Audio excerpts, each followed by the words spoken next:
I'm just going to dive in. I'm Kathy with a K with 1059 The Wave, Hawaii's relaxing favorites.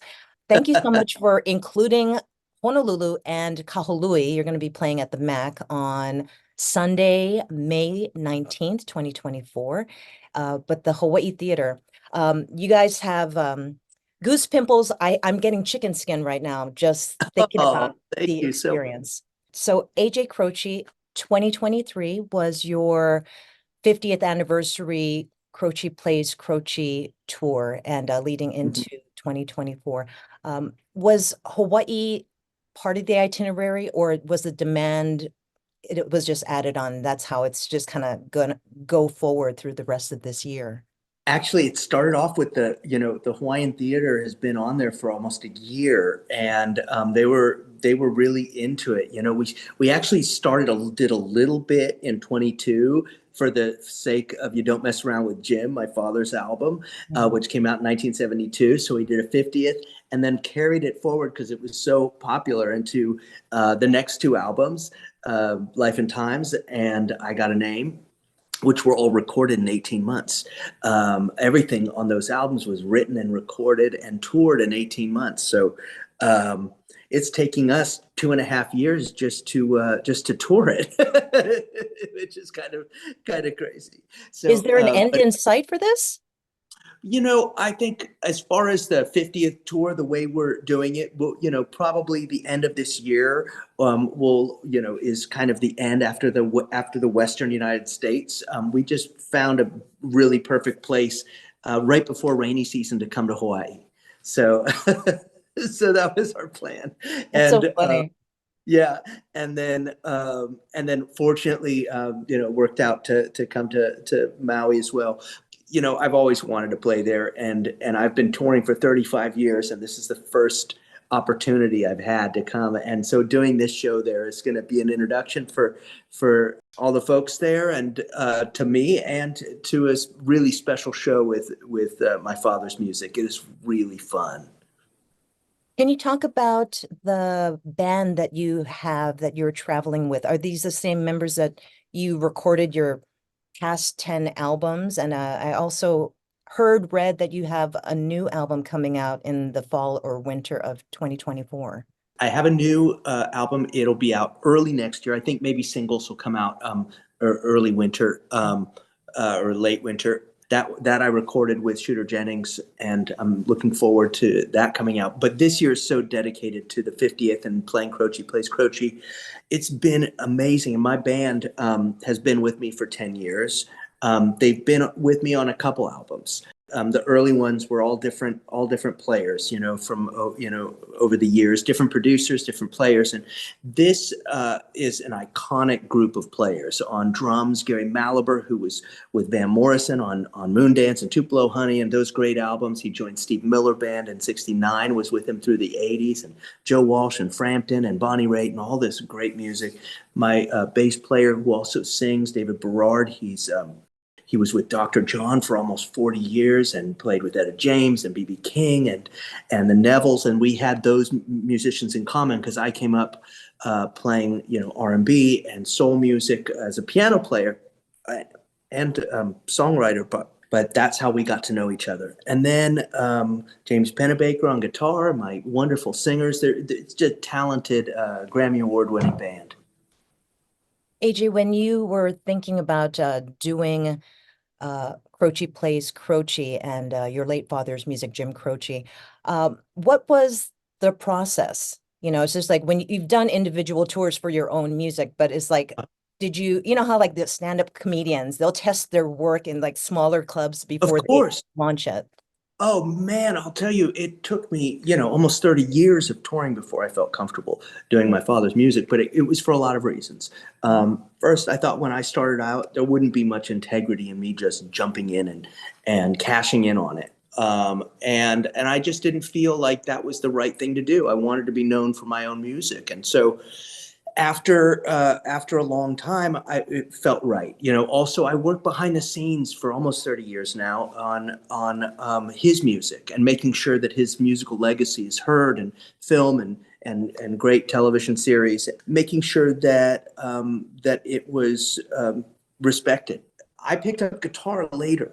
I picked up guitar when I was in my early 30s, and that was by that point I had done a lot playing the piano and singing and writing and doing my own records, and I felt an obligation to learn his music. I felt like it would be first of all, I was given his writing guitar. It was an old 30s Gibson, and it was the guitar he wrote his first two, the first two albums on, Don't Mess Around with Jim and Operator and Time in a Bottle and Photographs and Memories and Leroy Brown. All these songs were written on this guitar. And I felt it would be sort of sacrilegious not to learn how to play that music on the guitar. And then it was like a combination of things. I just felt like in cataloging and archiving some of his music, I heard recordings of him playing songs that I had covered, really obscure things by Fats Waller and Bessie Smith and Pink Anderson and Mississippi John Hurt and old blues and country and jazz stuff, even like some Sam Cooke stuff and things like that. And while I played it on piano, in my early days, these were things he was playing on guitar, and I was hearing his voice and my voice, and all of a sudden something clicked, and I was like, if I can tell a story about this musical legacy, it's learning about my father, through my eyes. It's through the eyes of his son, discovering him through music, and not just his music, but the history of American music. AJ Croce going to be in concert Thursday, May 16th, 2024 at Hawaii Theater. Tickets on sale, hawaiitheater.com. I am curious about your songwriting process.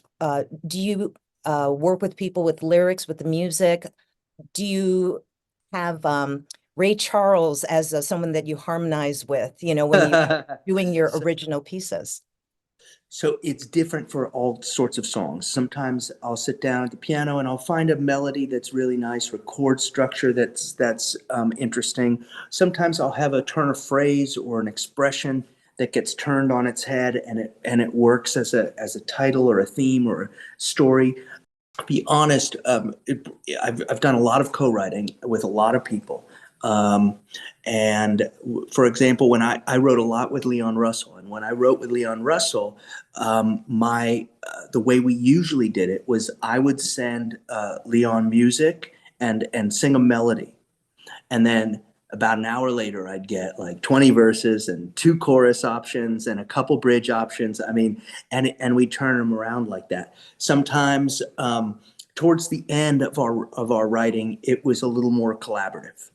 He might go, "Hey, why don't check out this chord or something?" And even though we both live in Nashville, a lot of times, we were both on the road. So I was sending him something from a stage, taping it on my phone, and he was doing the same. I just wrote recently with John Oates for a project, and for his new record, and that was a really unique, very collaborative process where he had a concept, an idea for something, and it was the chorus. And I switched the time of it because he was feeling like it might be a little more gospel-y.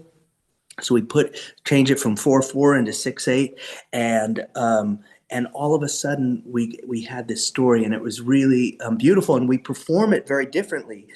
His version is really uniquely his, and mine is mine, and yet the song seems to sort of stand on its own either way. So it can happen so many ways. I find that so fascinating when, full disclosure, I am just an appreciator, consumer of music. So I'm a great critic.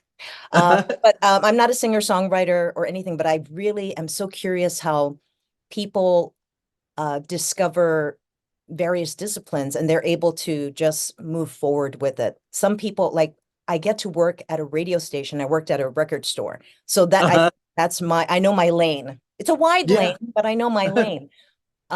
For you, you were a collaborator and still are, co-writer and musician. Sometimes you appear on various albums, but you have like a solid catalog that continues. Chicken skin again. You're very prolific.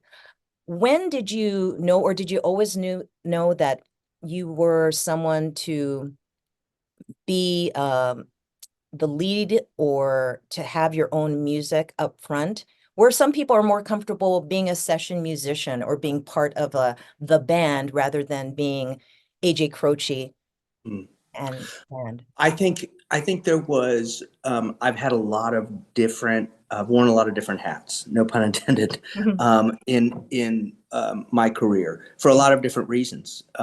Mostly because I need to make a living playing music. That's what my options are. So, when I was very young, I started very young. I just played keys in the band, and regardless of whether it was a rock and roll band or a jazz group or a R&B group or whatever it was. And then I really wanted to be able to perform original music and started writing at a pretty young age. Yeah.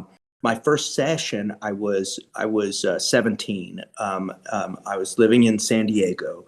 That summer, I had been somewhere, and Mae Axton, who wrote Heartbreak Hotel, heard me play, and she said, told her friend Cowboy Jack Clement, who was the producer for Sun Records and for Elvis and Jerry Lee and Roy Orbison and of course Johnny Cash, who we worked with for many years after that.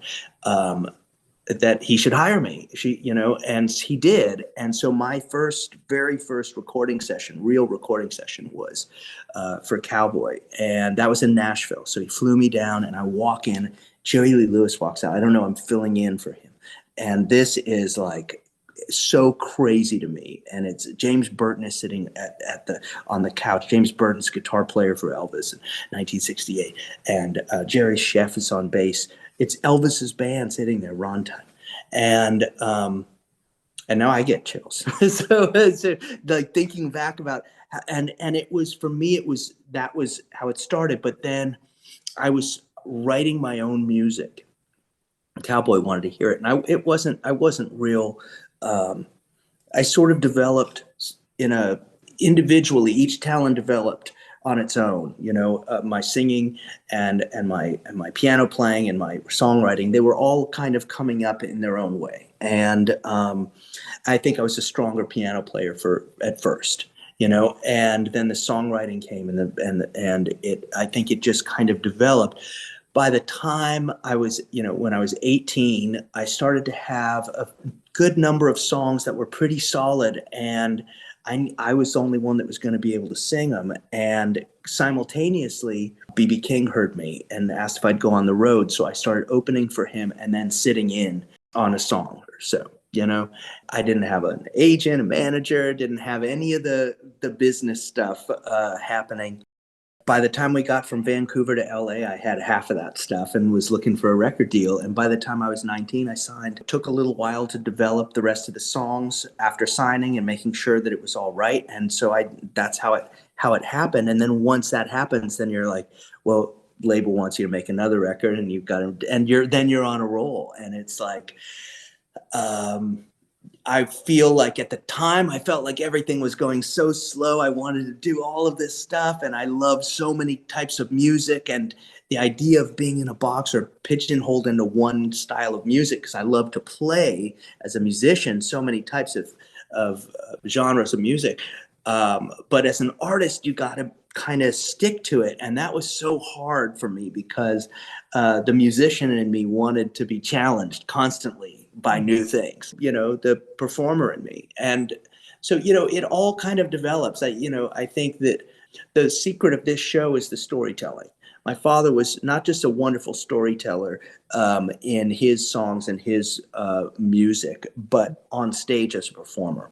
It's the piece of this show that I love sharing with the audience. I don't think they know, because most people hadn't had the chance to see my father in those 18 months. He was mostly an opening act, and then it was only in the last few months of his life that he was headlining. And so it happened very quickly, and very few people saw him in the scheme of things. So it was, compared to how many people bought his records, it was a very small number. It ended up being so powerful. I think the stories of the songs and being able to sort of convey his perspective and what was happening in his life and in my parents' life and so forth, just made it really special. Which I should say that we have a very special guest coming to Hawaii to meet us, and it's gonna sing a couple songs with us. I'm not gonna give it away, but Okay.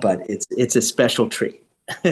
Well, your teen years and 20s, Yeah. being able to find your voice and find your instrument, and you knew you could write. I love that, where there are people you are compelled. There's nothing that's gonna dissuade you from the end product of performing it, taking it on the road, pressing it to wax so other people can see you, which is bananas to me. It's just like the vulnerability, or not even thinking about, will people like it? It's just like, it's not even about that. It's just like, I just need to put this to bed, put it out, because I have all this other stuff, because I don't Yeah. live here anymore. No, but you're right on one hand, but you're very vulnerable, and that is the key. It's really the key to good music and to good stories and to good performance. It's critical that you're vulnerable. It's critical that you put yourself out there just a little more than feels comfortable sometimes, because the audience feels it. Now, sometimes that can really bite you, because if someone doesn't like it and you're out there and you feel that vulnerability and you're sharing it, it can hurt. It can really hurt. I don't read about myself because I know who I am, and I don't want to know. When things come out, sometimes I know there's a big publication, a People magazine or some big magazines, Rolling Stone is writing about me. I just call someone and go, "Is it all right? Did it turn out okay?" because it's hard, and also mostly it's kind of the same thing, The most people ask the same questions. It's rare to have those wonderful experiences where a journalist is really curious. But I like the fact that you came out of the record store, because to me, as a record collector, I love records and have been collecting 78s and 45s and LPs my entire life, since I was probably 8 or 9 years old. It's a huge part of it. So you appreciate that people are doing that, but it's not magic. It's not magic. It's just art. In regards to, I probably didn't state it the way I meant to, or intention, about vulnerability, because I myself, I'd be hard pressed to be that vulnerable and honest and share those kind of stories, even if they're like slightly veiled and imagined, because there's so many songs. I mean, it's just, music is an amazing connector and a shorthand. And it's amazing when, like on radio, there's X amount of slots. We can't, play everything, Again, Right. radio, my life. And to have people discover your music, to sing along with your music, and to come out live, to want to experience it and hear your stories. What was that like? I guess early on until now, but because you've been living that lifestyle, do you ever allow yourself that moment to be reflective and be like, how did that happen? How did the tribe, I guess, you find your tribe on the road, and now with the internet and everything. I mean, Yeah. I can't believe I'm talking with you. Let me just put it that way. It's kind of I think it's, to me, it's, I guess the fact that people come to the show is like some sort of mystery. Honestly, it's like it's not really a mystery, in the sense that there's so much that goes into making a show happen. And I suppose that because I work on so many aspects with my management, with the agent, with the tour manager, with all of the pieces of the puzzle to make sure that I get to where I'm going. But of course, the music that's going there, for so many years, it was an 18-month to 2-year cycle. If things went really well, then there would be more touring. And so it would take a little bit longer to, when my father was recording, people it was 2 records a year. and at least, and so you saw that through the 60s of the long play record and the way it developed and the way artists, whether it was, Beatles or Stones or Kinks or whoever it was, Ray Charles, they were doing 2 records a year at least, and maybe releasing singles in between. And so it sort of started to slow down by, 75, I think. Yeah. A group started to be able to take a little more time and record and maybe do one album a year, maybe every 2 years, but it was in that cycle that I kind of grew up. Even though I started, releasing albums in the early 90s, it was still like that. And so every step of the process was like so far in advance. It seemed like planning this, like I mentioned earlier, this was a year ago, so getting to do this is like really exciting because I've been waiting a year to come to Hawaii. Yeah. And, AJ Croce, Croce Plays Croce, HawaiiTheater.com, Thursday, May 16th, 2024, has a Sunday, May 19th gig concert at the MAC in Kahului, Maui Arts and Cultural Center. Listening to it has even more questions and inquiries, but so much of it will be revealed during your concert on May 16th at the Hawaii Theater.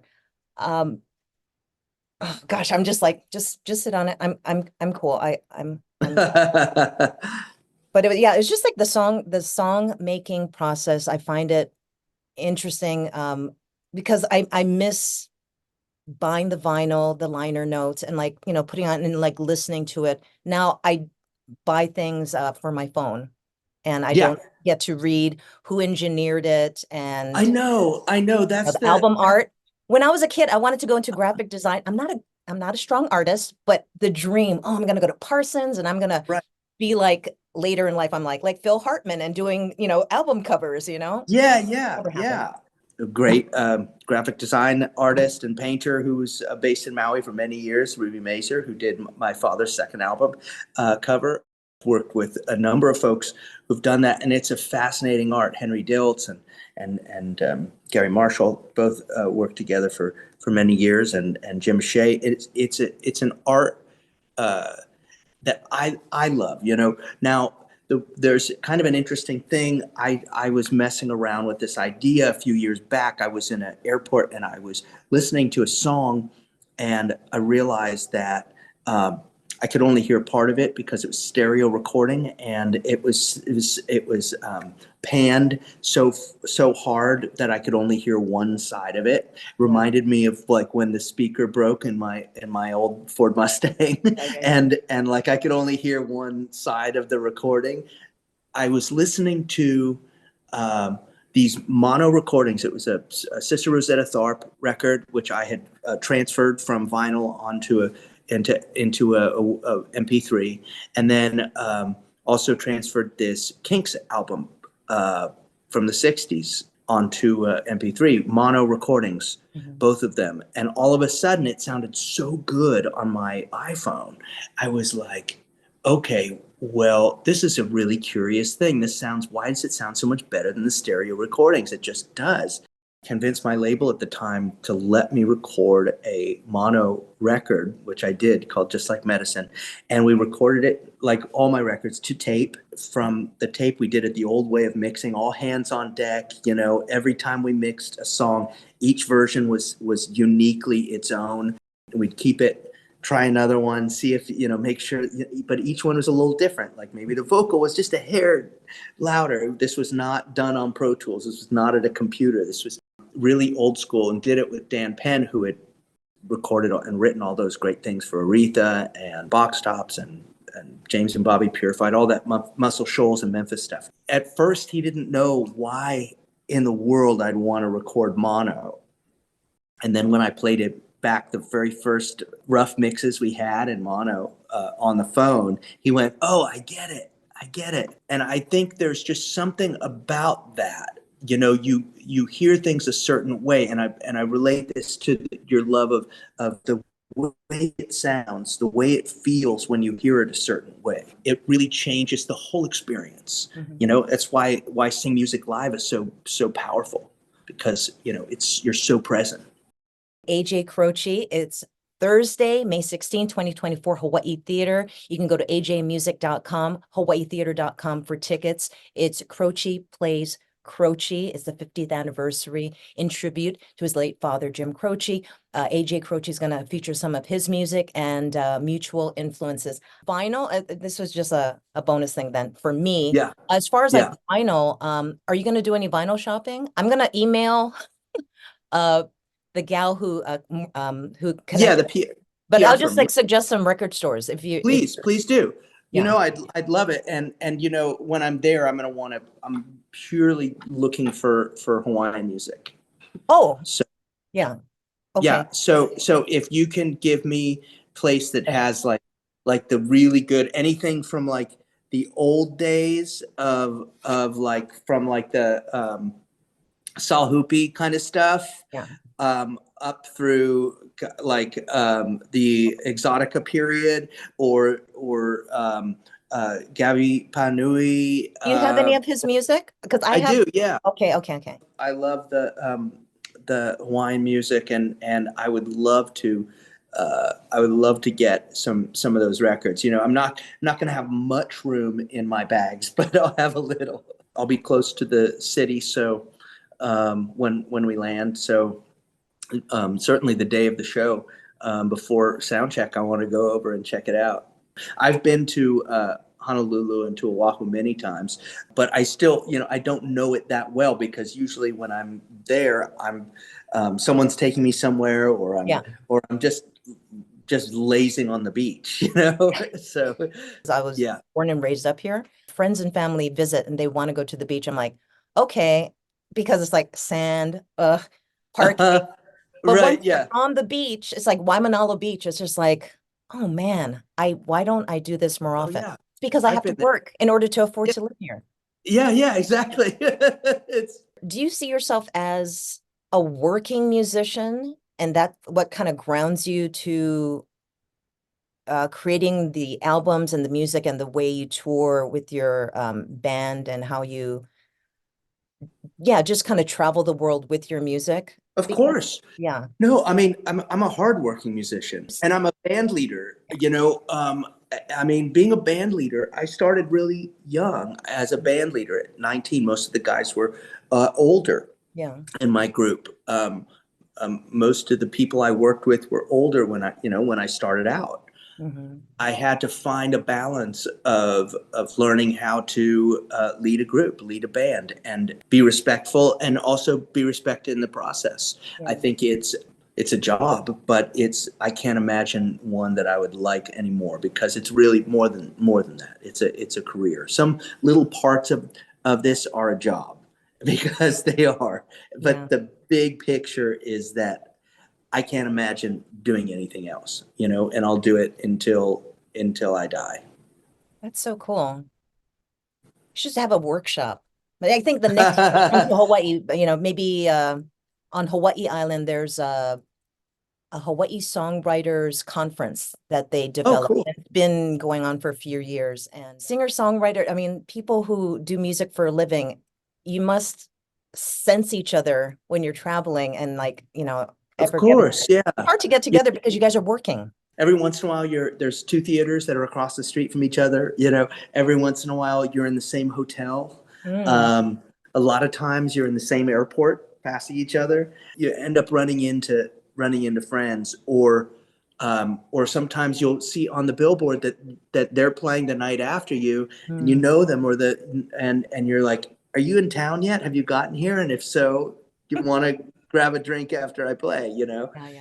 That's always fun. Certainly, it was a lot in the old days. It was different. In my early part of my career, labels still put all of the bands in one hotel. And so I remember being, whether it was New York or London or Amsterdam, you'd run into all of your label mates. And so it was a crazy party, but because that's where they put all the musicians that were on RCA or, whatever it was. That was a different time. Now it's much, much mellower. I'm so stoked that you are doing what you're doing. And I do know that friends who also like locally are able to be booked, you know, Monday through Saturday. That's their livelihood. Oh And man, um, I have ultimate respect. I know a lot of people that don't want to leave town for all kinds of reasons. They have kids, their partner, there's all kinds of situations. Their parents, or they don't like traveling. You yeah, know, I know musicians that just want to, you know, be in the studio and then go home. I yeah. totally appreciate it. I respect anyone that does this, regardless of their style or what they do. If you're doing this for a living, then we're pretty much doing the same thing, you know? AJ, thank you so much for the bonus minutes. Thank you so much for your time. Thank you. Aloha. Bye.